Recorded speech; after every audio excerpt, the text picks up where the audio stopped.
പോലീസുകാരെല്ലാം മോശക്കാരല്ല, നല്ല പോലീസുകാരെ 14 ദിവസമായിട്ട് കണ്ടിട്ട് വരുന്ന ആളാണ്. വയനാട്ടിൽ അവിടെ പിഞ്ചു കുഞ്ഞുങ്ങളെ ചേർത്ത് പിടിക്കുന്നത്, അവർക്ക് ഭക്ഷണം കൊടുക്കുന്നത്, അവർക്ക് പാല് കൊടുക്കുന്നത്. ഇവിടെ ഞങ്ങളുടെ ഒരു സഹപ്രവർത്തകന്റെ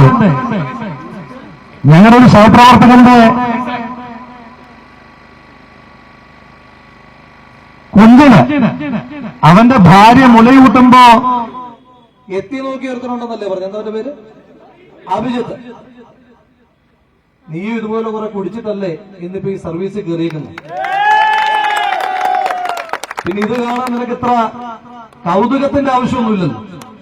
ഞാൻ വരുന്ന പ്രദേശം വയനാട്, ഇതുപോലെ അമ്മമാർക്ക് മുലയൂട്ടാനുള്ള സൗകര്യം ചെയ്തു കൊടുക്കുന്ന പോലീസുകാരുടെ അടുത്തുനിന്ന്, അന്തസ്സുള്ള പോലീസുകാരുടെ അടുത്തുനിന്നാണ് വന്നേക്കുന്നത്.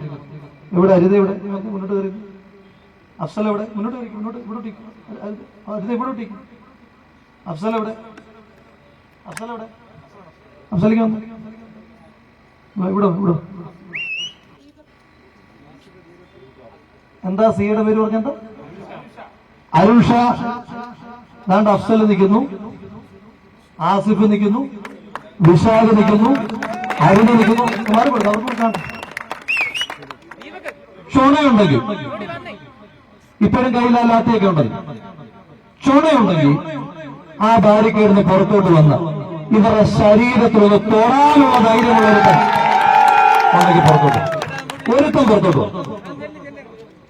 രാത്രിയിൽ ആള് കുറവായിരുന്നപ്പോ വലിയ അഭ്യാസമായിരുന്നല്ലോ. അരുൺ ഷായോടാ പറയുന്നത്. അരുൺ ഷായാണ് കൂടുതൽ ഷോ കാണിക്കാനായിട്ട് ഇവിടേക്ക് ഇറങ്ങി വരണ്ട എന്ന് കൃത്യമായിട്ട് പറയുക. വീട്ടിൽ കയറിയിട്ട് കതക് ചവിട്ടി പൊളിച്ച് അകത്ത് കയറുക. അന്ത കടക്കല വീട്ടിൽ, കടക്കല ഈ അരുൺ ഷായുടെ വീട് ഞങ്ങൾക്കറിയില്ല എന്നുണ്ട്. രാത്രിയൊന്നും വേണ്ട, കടക്കല അരുൺ ഷായുടെ വീട്ടിൽ പട്ടാപ്പകല് പോയി ചവിട്ടി തുറക്കാൻ പറ്റാത്ത ആളുകളാണ് ഞങ്ങൾ. അത് ഞങ്ങൾക്ക് യൂണിഫോമിന്റെ ബലം വേണം. അതൊന്നും വേണ്ട. ഞാൻ പറഞ്ഞത് പോലീസുകാരുമായി ഏറ്റുമുട്ടുന്ന ഒരു വിഷയത്തിലാണ് ഇവിടെ വളരെ സമാധാനപൂർവ്വമായ ഒരു സമരം നടത്തിയത്. പിന്നെന്താ ഇത്ര സൂക്കിയത്?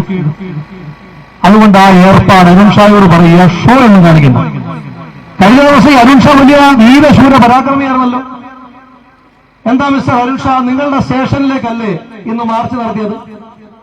മിസ്റ്റർ അരുൺ ഷാ SHO ആയിരിക്കുന്ന സ്റ്റേഷനിലേക്ക് ഒരു മാർച്ച് നടത്തുമ്പോ ആ മാർച്ചിനെ തടയാനുള്ള ബാരിക്കേഡിന്റെ ഏറ്റവും മുന്നിൽ വന്നു നിൽക്കേണ്ട ആള് മിസ്റ്റർ അരുൺ ഷാ അല്ലേ? എന്തിന്റെ വല്ലതും ചോർന്നു പോയതോ? എന്റെ സിനിമയിൽ പറയുന്ന പോലെ വല്ലതും ചോർന്ന തടയാനുള്ളതൊന്നും ഇട്ടിട്ടില്ലേ? എന്താ നിന്റെ പ്രശ്നം? ധൈര്യമുണ്ടെങ്കിൽ ബാരിക്കേഡിന്റെ മുന്നിൽ വന്നു വന്നിട്ട് ഈ പട്ടാപ്പകൽ നമുക്ക് നോക്കാം. ഞങ്ങൾ ഈ നാടിന് വേണ്ടിയിട്ടാണ് സമരം ചെയ്തു.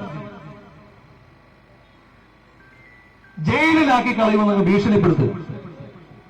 റിയാസിന്റെ വീട്ടിൽ കയറിയിട്ട് പറഞ്ഞതെന്താ? റിയാസിനെ കിട്ടിയാലും കൊന്നുകളയും അല്ലേ? റിയാസിനെ കിട്ടിയാലും കൊന്നുകളയുമെന്നല്ലേ പറഞ്ഞത്? റിയാസ് എന്താ ഈ നാട്ടിൽ ഏതെങ്കിലും കൊലപാതക കേസിലെ പ്രതിയാണ്? ഈ നാട്ടിൽ വെള്ളപ്പൊക്കം ഉണ്ടാകുന്ന ഒരു നാട്ടിൽ മണ്ണിന്റെ എംബാങ്ക്മെന്റിന് പകരം പില്ലർ എലിവേറ്റഡ് ഹൈവേ വേണമെന്ന് പറഞ്ഞ് സമരം ചെയ്തൊരു ചെറുപ്പക്കാരനെ കയ്യിൽ കിട്ടിയാൽ നിങ്ങൾ എന്തോ ചെയ്യുമെന്നായി പറഞ്ഞു വരുന്നത്. എന്നാ വെല്ലുവിളിക്കുക, റിയാസിനെ ഞങ്ങൾ ഇങ്ങോട്ട് മുന്നിൽ നിർത്തിത്തരാം, നിങ്ങളൊക്കെ ചെയ്യാവുന്ന അങ്ങോട്ടൊക്കെ ചെയ്യാൻ നോക്കും. രോമത്തിൽ തൊടാൻ ഉള്ള ധൈര്യം നിങ്ങളുടെ ഒന്നും ഷീൽഡിനും നിങ്ങളുടെ ഒന്നും യൂണിഫോമിനും നെയിം ബോർഡ് ഇല്ലാത്ത ഷർട്ടിനും ലാത്തിക്കും ഒന്നും ഇല്ല എന്ന് കൃത്യമായിട്ട് ഓർമ്മപ്പെടുത്താനായിട്ട് ആഗ്രഹിക്കുക.